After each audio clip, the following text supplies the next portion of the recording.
जबलपुर के एक छोटे से गांव में स्वर्णिमा अपनी बेटी जैस्मीन के साथ रहा करती थी। जैस्मीन अपनी माँ से बहुत प्रेम करती थी, लेकिन स्वर्णिमा अपनी बेटी से उतना लगाव नहीं दिखाती थी। रोज की तरह जैस्मीन बेचैनी से घर पर बैठी माँ का इंतजार कर रही थी। तभी स्वर्णिमा घर लौटती है। माँ, आप कहाँ रह गई थी? मुझे आपकी बहुत याद आ रही थी। सुबह से मुझे एक अजीब सा डर महसूस हो रहा है। आप आकर बैठिए ना, मुझे आपसे कुछ बातें करनी है। शायद आपसे बात करके मेरा डर कम हो जाए। देखो जैस्मीन, मेरे पास तुमसे बात करने का कोई समय नहीं है। चुपचाप घर के अंदर चली जाओ। माँ, आप हमेशा ऐसा क्यों कहती हैं? मुझे हर वक्त आपकी फिक्र रहती है। क्या मुझसे कोई गलती हो गई है जो आप मुझसे इतनी बेरुखी से पेश आती हैं? मैंने कहा ना, मुझे तुमसे कोई बात नहीं करनी और ना ही तुम्हारे बारे में कुछ सुनना है। अब जाओ यहाँ से। जैस्मीन की आंखों से आंसू छलक जाते हैं और वो चुपचाप अपने कमरे में चली जाती है। स्वर्णिमा वहीं आंगन में बैठ जाती है। पूरा दिन बीत जाता है और अगली सुबह जैस्मीन मन ही मन कुछ ठान लेती है। पता नहीं माँ को क्या हो गया है, वे मुझसे ढंग से बात नहीं करती। मुझे अब गुरुदेव के पास जाना ही चाहिए। जैस्मीन घर से निकलती है तो रास्ते में दो गांव वाले उसे देखते ही आपस में फुसफुसाने लगते हैं। मुझे पता है ये गांव वाले मेरे ही बारे में कुछ कह रहे हैं, लेकिन जो भी हो, मुझे अभी ज्ञानी बाबा के पास पहुंचना है। जैस्मीन घने जंगलों को पार करते हुए एक पुरानी कुटिया में पहुंचती है, जहां ज्ञानी बाबा ध्यान में लीन बैठे हुए हैं। प्रणाम ज्ञानी बाबा। हरिओम हरिओम हरिओम। कल्याण हो जैस्मिन। मैं जानता था कि तुम आज जरूर आओगी। जैस्मिन, आज तुम्हारी शिक्षा का आखिरी दिन है और अब तुम पूर्ण रूप से ज्ञानी बन चुकी हो। हाँ गुरुदेव, ये तो है, पर आपकी बातों से मुझे कुछ घबराहट हो रही है। जैस्मिन, अब तुम्हें वो करना होगा जो तुम सोच भी नहीं सकती हो। गुरुदेव, आप ऐसा क्यों कह रहे हैं? आखिर मुझे करना क्या होगा? देखो, तुम्हारी माँ वो नहीं है जो वो सबको दिखती है। अब वक्त आ गया है कि तुम्हारी माँ का सच तुम्हारे और पूरी दुनिया के सामने लाया जाए। उनके रहस्य से पर्दा उठाना ही अब तुम्हारा लक्ष्य है। हाँ बाबा, मैंने गांव वालों से अपनी माँ के खिलाफ बहुत कुछ सुना है, पर मैं उनके खिलाफ एक शब्द भी नहीं सुन सकती। मैं उनसे बहुत प्रेम करती हूँ। मैं जानती हूँ कि मेरी माँ थोड़ी रहस्यमयी है, पर फिर भी वे मेरी माँ है। मैंने गांव वालों का मुंह तो बंद करवा दिया, लेकिन आज आप ये बात कह रही हैं, तो मुझे इस पर सोचना पड़ेगा। आप ऐसा क्यों कह रही हैं? मैंने बहुत बार तेरी माँ का सच जानने की कोशिश की है, पर सच कभी सामने नहीं आया। मैंने भी कई बार कोशिश की बाबा, पर माँ का सच हमेशा छुप जाता है। अगर सच जानना है तो खुद को खतरे में डाल। अगर तेरी माँ तुझे बचाने आई तो समझ लेना कि उनकी सच्चाई क्या है और वो तुझसे कितना प्रेम करती हैं। ठीक है ज्ञानी बाबा, अगर अपनी माँ का सच जानने का यही एक रास्ता है तो मैं ऐसा जरूर करूँगी। इतना कहकर जैस्मीन कुटिया से निकल पड़ती है। वो तेज कदमों से चलते हुए घने जंगलों को पार करती है और उसी ऊंची पहाड़ी पर जाकर खड़ी हो जाती है, जहाँ से नीचे भयानक झरना बह रहा है। आज सच सामने आकर रहेगा, चाहे इसके लिए मुझे कितनी भी बड़ी कीमत क्यों ना चुकानी पड़ी। इसके बाद मैं जो करूँगी उसके लिए माँ भी पछताएंगी कि उन्होंने मेरे साथ क्या किया है। जैस्मीन की आंखों से लगातार आंसू गिर रहे होते हैं। वहीं दूसरी तरफ घर में बैठी स्वर्णिमा को अचानक एक अजीब सी घबराहट महसूस होने लगती है। मुझे इतनी घबराहट क्यों महसूस हो रही है? ऐसे लग रहा है जैसे मेरी बेटी जैस्मीन किसी बहुत बड़ी मुसीबत में है। मुझे फौरन जाना चाहिए।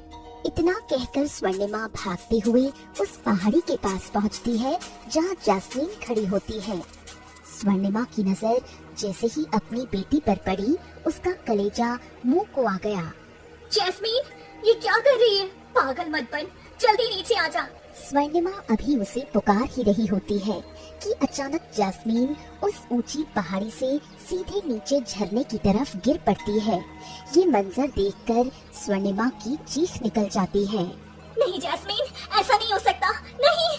जैसे ही जैस्मीन गिरने लगती है, अचानक स्वर्णिमा के शरीर में एक तेज रोशनी फैलती है और उसके साधारण कपड़े काले लिबास में बदल जाते हैं। उसकी पीठ से बड़े बड़े पंख निकल आते हैं और वो एक नुकीले पंजे की तरह तेजी से नीचे झपटती है। जैस्मीन के गिरने से पहले ही स्वर्णिमा उसे अपनी गोद में उठा लेती है। जैस्मीन अपनी माँ को इस भयानक रूप में देखकर बुरी तरह थरथरा उठती है। माँ, ये कैसा रूप है? ये क्या हो रहा है? स्वर्णिमा उसे कोई जवाब नहीं देती और चुपचाप उसे गोद में लेकर घर के अंदर आ जाती है। गुरुदेव और बाकी गांव वाले जो कह रहे थे, मुझे उनकी बातों पर यकीन नहीं था, इसलिए मैंने ये कदम उठाया। लेकिन आज आपका ये चेहरा देखकर मुझे यकीन हो गया कि वह सब सच कह रहे थे। आखिर बताइए आप कौन है और ये सब क्या हो रहा है माँ? मुझे पूरा सच जानना है। जैस्मीन लगातार सवाल करती रहती है, लेकिन स्वर्णिमा कुछ नहीं कहती। वो जैस्मीन को कमरे में बंद कर देती है और खुद घर से बाहर आकर बैठ जाती है। स्वर्णिमा की आंखों के सामने पुराने मंजर घूमने लगते हैं। कुछ समय पहले की बात है। माया नगरी की मल्लिका स्वर्णिमा एक बहुत ही शक्तिशाली और घमंडी किस्म की औरत हुआ करती थी। एक दिन वो अपनी शक्तियों के नशे में चूर घने जंगलों में घूम रही थी। मेरे पास दुनिया की सभी शक्तियाँ हैं, मैं सब कुछ हासिल कर सकती हूँ, लेकिन आखिर ऐसा क्या है जो मेरे अंदर कमी है? कुछ तो ऐसा है जो मैं अभी तक हासिल नहीं कर पाई हूँ। स्वर्णिमा के चेहरे पर इतना गुस्सा था कि कोई पशु पक्षी भी उसके सामने खड़े होने की हिम्मत नहीं करता था। तभी दूर से रुद्रांश ये दृश्य देख रहा होता है और वो अचानक स्वर्णिमा के सामने आकर खड़ा हो जाता है। तुम कौन हो और यहाँ क्या कर रहे हो? मैं तुम्हें देखकर बता सकता हूँ कि तुम बड़ी उदास लग रही हो। क्या हुआ? क्या बात है? सब ठीक तो है ना? तुम पहले व्यक्ति हो जो मेरे सामने खड़े होने की हिम्मत कर रहे हो। चले जाओ यहाँ से, मुझे किसी से बात नहीं करनी।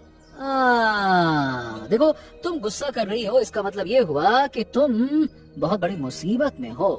तुम अकेली और तन्हा हो। तुम्हें एक साथी और एक दोस्त की जरूरत है।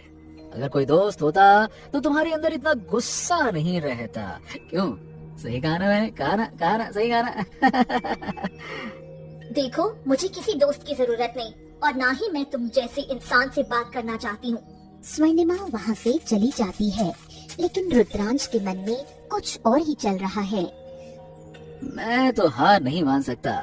मुझे वो करना होगा जो मैं करना चाहता हूँ। रुद्रांश वहाँ से चला जाता है और वो दिन बीत जाता है।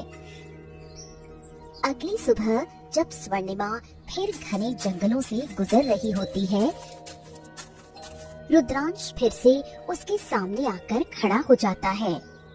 अरे देखो देखो देखो, तुम ऐसे जा नहीं सकती हो। मुझे तुमसे बात करनी है। तुम्हें देखकर क्या है ना कि मेरे बचपन के एक दोस्त की बहुत याद आ रही है। देखो, मुझे तुमसे कुछ चाहिए वाहिए नहीं, बस हम अच्छे दोस्त बनकर बातें भी तो कर सकते हैं। क्यों? मैंने आज तक किसी को भी अपने आसपास भटकने नहीं दिया, लेकिन ये पहला व्यक्ति है जो मुझसे इतनी हिम्मत से बात करना चाहता है। चलो एक मौका इसे देकर देखती हूँ। आखिर देखो तो सही कि ये इंसान होते कैसे हैं। स्वर्णिमा रुद्रांश से बातें करने लगती है। धीरे धीरे वक्त बीतता है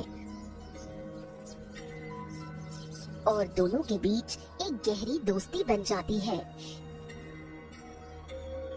एक दिन स्वर्णिमा जंगल में बैठी थी, तभी रुद्रांश रोता हुआ वहाँ आता है। क्या हो गया रुद्रांश? तुम आज बहुत उदास लग रहे हो। तुम तो हमेशा इतने हंसमुख रहते हो। हाँ, बस कुछ नहीं। एक जमींदार ने मेरा घर हड़प लिया। अब मेरे पास रहने के लिए जगह भी नहीं है।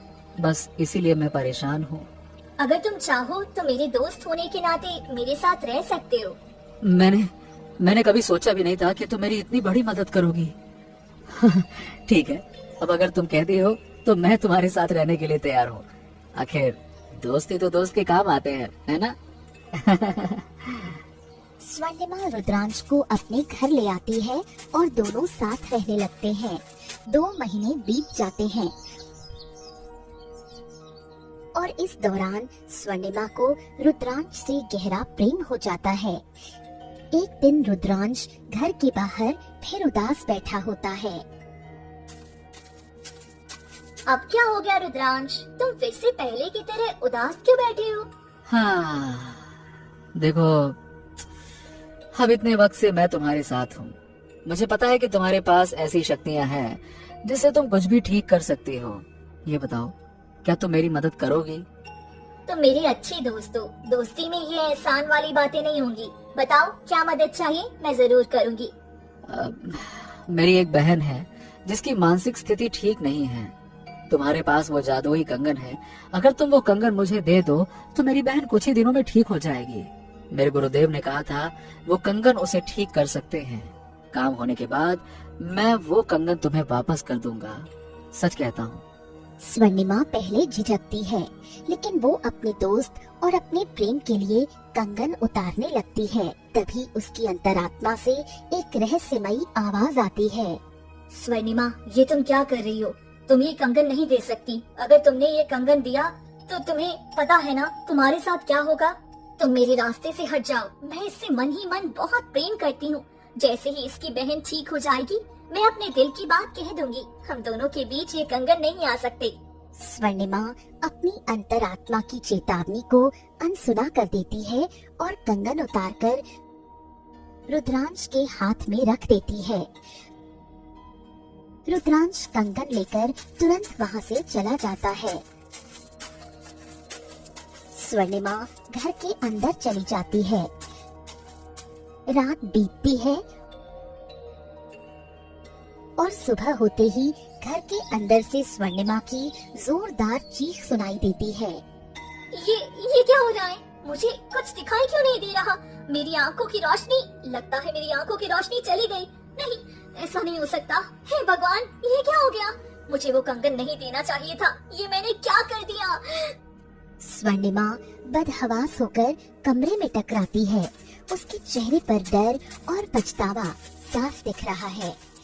शायद रुद्रांश आता ही होगा। वह कंगन वापस देगा तो मेरी रोशनी लौट आएगी। मुझे 1-2 दिन इंतजार करना चाहिए। 2-3 दिन बीत जाते हैं, पर रुद्रांश का कोई अता पता नहीं चलता। स्वर्णिमा की हालत और खराब होने लगती है। लगता है वे वापस नहीं आने वाला। मुझे उसे ढूंढना ही होगा, पर मैं बिना आंखों के कैसे जाऊंगी? नहीं, मुझे जाना ही होगा। स्वर्णिमा लड़खड़ाते कदमों से घर से निकलती है। घने जंगलों में चलते हुए वो बार बार पेड़ों से टकराती है। तभी एक खरगोश उसके पास आता है। उसकी हालत देखकर जोर जोर से हंसने लगता है। तुम कौन हो और मुझ पर इस तरह हंस क्यों रहे हो? मैं एक मामूली खरगोश हूँ। तुम तो पूरे जंगल की स्वामिनी हुआ करती थी ना। तुम्हारी शक्तियों से कभी जीव जंतु थर थर कांपते थे, पर आज तो देखो तुम खुद अंधी बनी घूम रही हो। ढंग से एक कदम भी नहीं रख पा रही हो। एक मामूली खरगोश होकर तुम मेरा मजाक उड़ा रहे हो? स्वर्णिमा जमीन से एक डंडा उठाती है, पर दिखाई ना देने के कारण उसका हर बार खाली जाता है। ओ, देखो देखो देखो, अंधी होने के बाद तो तुम मुझे ही नहीं मार सकती, तो किसी बड़े जानवर को कैसे मारोगी? ची ची ची ची ची ची। इतनी शक्तिशाली और घमंडी मल्लिका आज कितनी लाचार हो गई। कोई प्रेम में इतना अंधा कैसे हो सकता है कि अपनी आंखें तक दे दे? तुम मूर्ख नहीं, महामूर्ख हो। खरगोश हंसते हुए वहाँ से चला जाता है। स्वर्णिमा अपमान और गुस्से से भर जाती है। आज रुद्रांश की वजह से मेरी ये हालत हुई है। एक मामूली खरगोश भी मेरा मजाक उड़ा गया। नहीं, मुझे अपनी रोशनी वापस लानी ही होगी। स्वर्णिमा लड़खड़ाते हुए घने जंगलों के बीच एक विशाल कल्प वृक्ष के सामने जाकर खड़ी हो जाती है। गुरुमा, मुझे मेरी आंखों की रोशनी चाहिए। स्वर्णिमा, तुमने वो कंगन देकर बहुत बड़ी गलती की है। तुम्हें वो कभी नहीं देना चाहिए था। मुझसे भूल हो गई गुरुमा। पर मुझे थोड़े समय के लिए रोशनी चाहिए ताकि मैं वह कंगन वापस हासिल कर सकूं। ठीक है, यहाँ से थोड़ी दूर एक जादुई झरना है। उस झरने का पानी पीते ही तुम्हारी आंखों की रोशनी लौट आएगी। लेकिन याद रखना, वो रोशनी सिर्फ 3 दिनों के लिए ही होगी। 3 दिन बाद तुम फिर से अंधी हो जाओगी। ठीक है गुरु माँ, मैं पूरा ध्यान रखूंगी। इतना कहकर स्वर्णिमा वहाँ से आगे बढ़ जाती है और जादुई झील के पास पहुँचती है। जैसे ही वो उनका पानी पीती है, अचानक उसकी आंखों की रोशनी वापस आ जाती है। अब मैं उसे जिंदा नहीं छोड़ूंगी। उस रुद्रांश ने मेरे साथ बहुत गलत किया है। मेरी आंखों के साथ मेरी शक्तियाँ भी चली गई थी, लेकिन अब वे वापस आ चुकी हैं। स्वर्णिमा अपनी शक्तियों की मदद से उड़कर रुद्रांश के घर पहुंचती है और एक पेड़ के पीछे छुप जाती है। तभी वो देखती है कि रुद्रांश अपनी पत्नी सौम्या और अपनी बेटी जैस्मीन के साथ बैठकर हंस रहा है। देखिए जी, आपने वह जादुई कंगन लाकर हमारी बेटी की जिंदगी बदल दी। पहले उसकी मानसिक स्थिति ठीक नहीं थी, पर अब वह बेहतर है। सौम्या, मुझे उस स्वर्णिमा को अपने प्रेम जाल में फंसाना पड़ा, तब जाकर कहीं वो कंगन हासिल कर पाया। वो दिखने में 17 साल की है, पर दिमागी तौर पर 5 साल की बच्ची जैसी थी। लेकिन अब वो ठीक हो रही है। हाँ। बाहर खड़ी स्वर्णिमा ये सब सुनकर आग बबूला हो जाती है। अच्छा, तो इसने मुझे धोखा दिया। ये शादीशुदा है और इसकी एक बेटी भी है। इसने अपनी बेटी के लिए मेरे प्रेम का नाटक किया। अगर इसने प्यार से मांगा होता तो मैं कंगन दे देती, लेकिन अब मैं इससे बदला लूंगी। स्वर्णिमा एक मंत्र पढ़ती है और एक साधारण बूढ़ी औरत का रूप धारण कर लेती है। वो रुद्रांश का दरवाजा खटखटाती है। जी माँ जी, आप कौन हैं और मैं आपकी क्या मदद कर सकता हूँ? बेटा, मैं बहुत भूखी हूँ और 2 दिनों से सफर कर रही हूँ। क्या मुझे थोड़ा खाना और रात बिताने के लिए थोड़ी जगह मिल सकती है? हाँ हाँ बिल्कुल, आप मेरी माँ जैसी हैं। आपकी मदद करना तो मेरा फर्ज है। आइए ना, आइए, अंदर आइए। सौम्या उसे खाना खिलाती है। आधी रात को जब सब गहरी नींद में होते हैं, स्वर्णिमा अपने असली रूप में आ जाती है। रुद्रांश, तुमने अपनी बेटी के लिए मुझसे कंगन छीना था ना?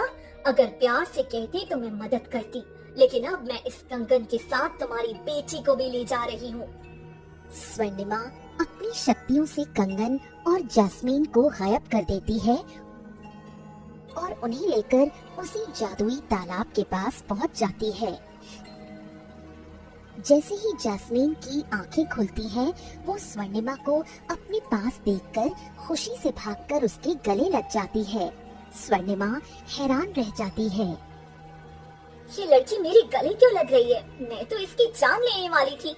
माँ, आप कहाँ चली गई थी? मुझे आपकी बहुत फिक्र हो रही थी। मुझे बहुत जोरों से भूख लगी है, कुछ खिलाइए ना।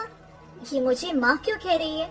मैं अपने दुश्मन की बेटी को यहाँ खत्म करने लाई थी, पर ये तो मुझसे माँ समझ बैठी है। आखिर ये सब क्या हो रहा है?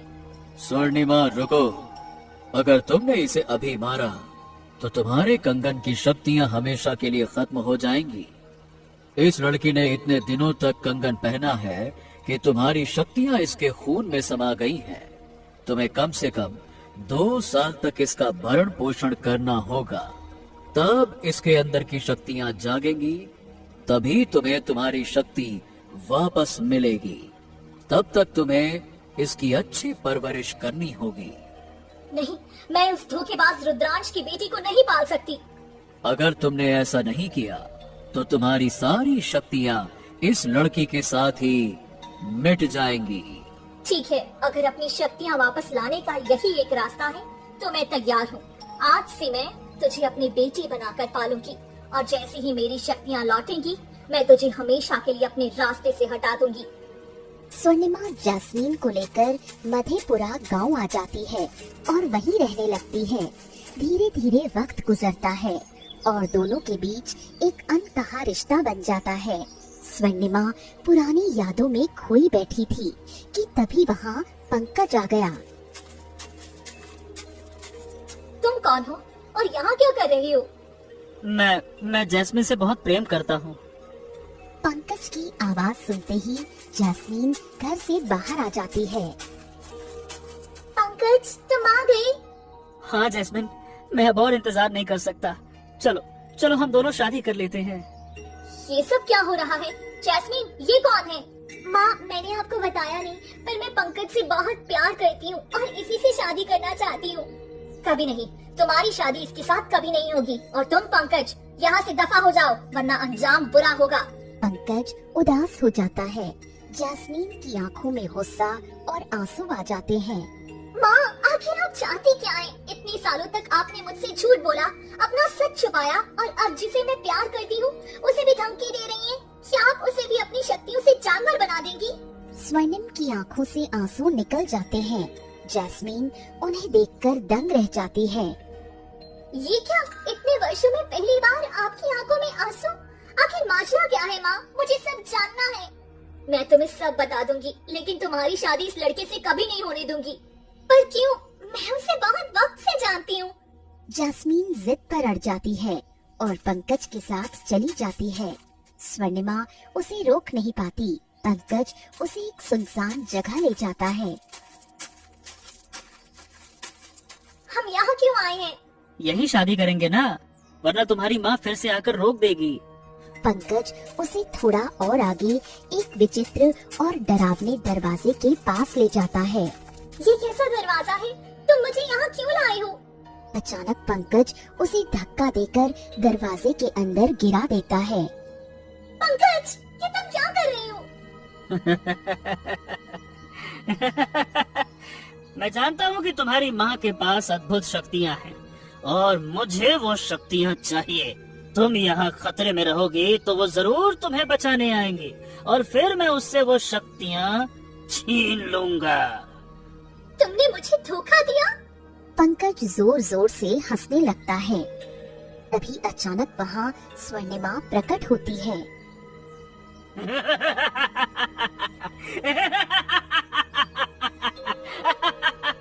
छोड़ दे मेरी जैस्मिन को। पंकज, मैं तुझे जिंदा नहीं छोड़ूंगी। आहा, स्वागत है आपका। हमें पता था कि आप तो जरूर आएंगी। मैं पहचान गई हूँ तुझे। उस रुद्रांश ने भेजा है ना? रुद्रांश ने अपनी बेटी को वापस पाने के लिए मुझे प्रेम जाल बिछाने भेजा था, पर जब मुझे तुम्हारी शक्तियों का पता चला तो मैंने सोचा कि क्यों ना मैं खुद शक्तिशाली बन जाऊं। अब ये लड़की मेरे कब्जे में है और अपनी शक्तियाँ मेरे हवाले कर दो। जैसे ही स्वर्णिमा पंकज की ओर बढ़ती है, पंकज घबराकर पीछे हटता है और अचानक जैस्मीन पर जहरीले लोहे का तीर छोड़ देता है। जैस्मीन, नहीं! स्वर्णिमा बिजली की गति से बीच में आ जाती है और वो तीर सीधे उसके कंधे पर लगता है और वो एक विशाल परिंदे के रूप में बदलने लगती है। माँ, ये क्या हो गया? पंकज, तुमने ये क्या किया? जैस्मीन दौड़कर स्वर्णिमा के पास जाती है। पंकज वहीं डर के मारे अपनी आखिरी सांसें गिनने लगता है, क्योंकि स्वर्णिमा का पिछला वार उसे लग चुका था। जैस्मीन की आंखों से आंसू गिरकर स्वर्णिमा पर पड़ते हैं और वो वापस अपने शांत रूप में आने लगती है। आखिर मेरे माता पिता इतने नीचे कैसे गिर सकते हैं? उन्होंने मेरी जान लेने की कोशिश की। जैस्मीन, आज तुम्हें पूरा सच जानना ही होगा। स्वर्णिमा उसे सारा सच बताती है। तभी रुद्रांश और सौम्या वहाँ बदहवास होकर पहुँच जाते हैं। स्वर्णिमा, मेरी ममता का वास्ता, मेरी बेटी मुझे वापस कर दो। जैस्मीन, मेरी बच्ची, देख अपनी माँ की हालत। मैं तेरे सामने झोली फैलाकर भीख मांगती हूँ, मेरे पास आ जा। माँ, कैसी माँ जो अपनी ही औलाद को एक कंगन के लिए अनाथ बना दे, जो साजिश रचकर अपनी बेटी पर जहरीला तीर चलवा दे। बेटी मुझे नहीं पता था कि ये पंकज भी हमें धोखा देगा। मैंने तो इसकी मदद सिर्फ इसलिए की ताकि तुम्हें फिर से पा सकूं। मुझे डर था कि ये स्वर्णिमा तुम्हें कभी हमारे पास नहीं आने देगी, इसीलिए मैंने इसे तुम्हें लाने भेजा था, पर इसने तुम पर ही वार कर दिया।